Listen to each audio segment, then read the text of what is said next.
আমার মোবাইলে ধমকি দিয়েছিল যে সঞ্জয় পালকে দিয়ে দেখিয়ে দেব। এই কথাটাই তো বলেছিলাম। এই কথা বলার ফলে এই ম্যানেজারে এই যাদের নামে মামলা করব, এই সুজিত মণ্ডলের ফেসবুক অ্যাকাউন্ট থেকে ছাড়ছে পালে নাকি আমার বিরুদ্ধে জমির মামলা করবে। এখন জমির মামলা করবে।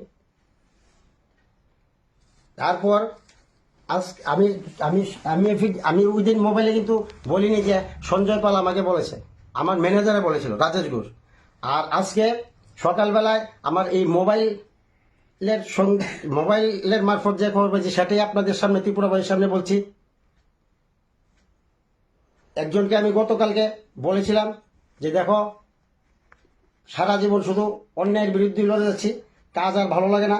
আর একজন সম্মানীয় ব্যক্তি, ওনাকে গিয়ে বলো যে ওনার ম্যানেজারের নামে মামলা হচ্ছে, হ্যাঁ, ম্যানেজারকে যেন বুঝিয়ে বলে।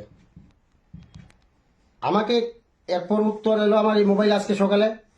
আমি যাকে পাঠিয়েছিলাম, নাম বলে তো লাভ নেই, মোবাইলই থাকবে।